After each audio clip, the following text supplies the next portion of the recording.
I have a pretty good idea what this video series is going to be about. Installing a ceiling fan? Yes, if you guessed that, you're right. I'm going to be installing this particular ceiling fan up there. It has a handheld fan control remote, and I'm going to show you how to install that. Okay? If you want to watch that, that's what this video series is all about. Now, have I ever installed a ceiling fan before? Yes. Have I ever installed this exact same one? No. And not all ceiling fans install the very same. Okay? They all come with directions, and I'll have to acclimate myself with that. I'll actually read the direction sheet and all of that. Okay? I have a pretty good idea how it goes together, but I'm still going to read the directions, and I see on the paddles, first off, it's got two different colors. You can flip it from one side to the other, and I'll have to ask Mommy what size she wants. Chances are she's going to want the dark brown, but I don't know, because this room has a lot of silver stuff. In it, and the rest of it's silver, and you know, the body is. So before I put the blades up, I'll have her come down after I get the main body portion up there, and I'll ask her, what side do you want it on? Okay, so usually they come that way. Here's my directions, and I'll look at that. This is the mounting bracket that gets mounted up there, and this one, because it's got a handheld remote, it's got this goodie that you have to install up next to the ceiling, and it comes with some little wire nuts. See this goodie here? This has to be installed, and you think, my word, what's all going on here? But you read the directions and stuff, and most of the time it'll be marked on here. AC in, AC in. This is the black and white wire that you connect up there for the power that's coming into the box. This is a little antenna, and then once I get this out, it's going to have, because it has a light kit, it's going to have the blue wire. We're going to have to hook that up. And then see, these wires are the wires that actually go to hook up to the actual ceiling fan, the little rod that comes up from the ceiling fan. These two get hooked up to the power that's up in your ceiling. Okay? And then the housing bit, see, there's no ground wire on that I see. Okay, and so this happens to have a little ground wire on it, this little bracket, and so I'll attach that to the bracket, the ground wire that's up there. I'll show you all that. I'll show you all that. Okay, and then here's the handheld remote, and yes, oh good, it's got the bracket, and most of them do. This is your little handheld remote. See, no power to it. There's a little battery that goes to it, and then see this little thing. I'm going to just install this next to the existing light switch coming into the door, and then this just kind of kaplop, and you can just set that on your wall. If you want it right there, you can put it there. If you want it next to the bed, you can just set it wherever you want in your room, and then later on you can put it like that. Okay, right next to when you come in, and I'll have to attach it to the drywall right in this little area here. and I'll have to see if it comes with any screws, because, oh yeah, it comes with two little dinky mounting screws and no plastic anchors. Can you believe that? No little tiny plastic anchors. And they're figuring that you're just going to screw this into the drywall. I mean, if you do that, you can only suck the screws up snug.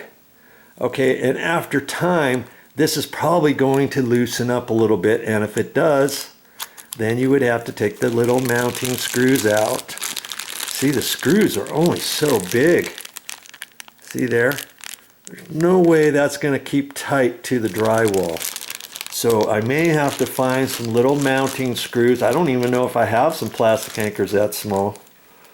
And if I don't, I may just have to screw it to the wall and not tighten it. You know, if you keep screwing it, it's never going to tighten up. And the more you do that, the more drywall you loosen up in there, and you don't give the screw anything to hit on. Okay, so I'll show you how to set that up, because inside this handheld remote, and I'll have to read the directions. Usually it says you need to reset it, because see, on this there's little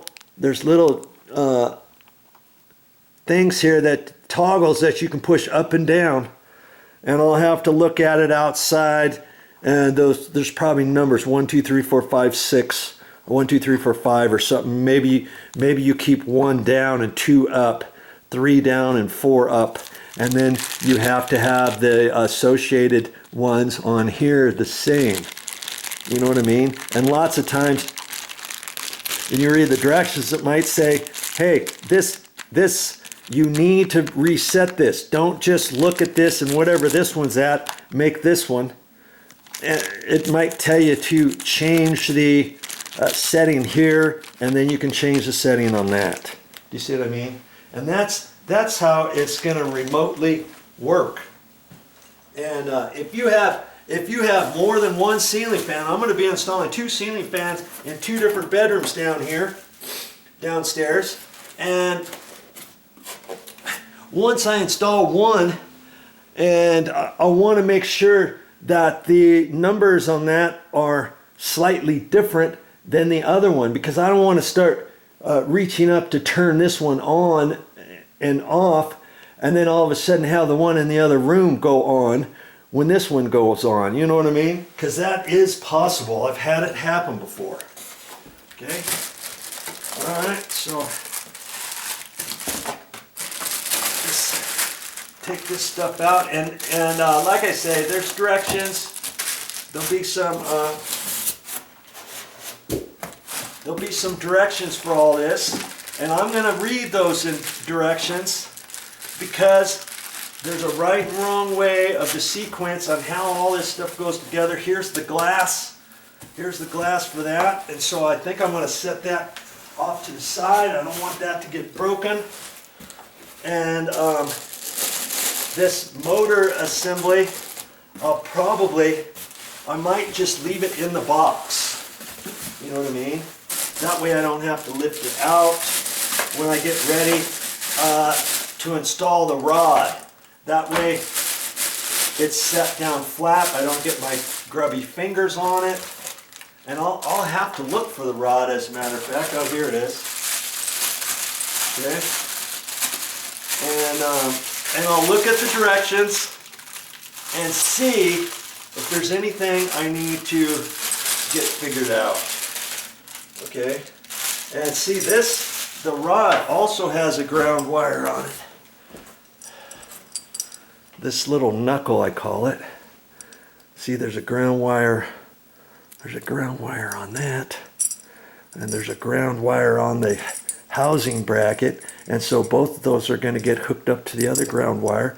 And so see, there's a sequence on all this whole thing, on how it all goes. I don't want to start guessing at this. I want to read the directions and see if there's anything in particular I need to know on this thing, okay, before I start adjusting it and all that kind of stuff. So I kind of can see what all is going to happen. And see the wire, they give you a long wire on here in case you have this installed way up high in a ceiling or a cathedral ceiling. If you're gonna install a longer extension rod, it gives you ideas on how long of a rod to do depending on what your ceiling height is and what height you want left. Because this in particular, I could have gotten a longer extension rod at the store. They sell those separately, okay? Because this ceiling I think is 10 feet tall, and this ceiling is designed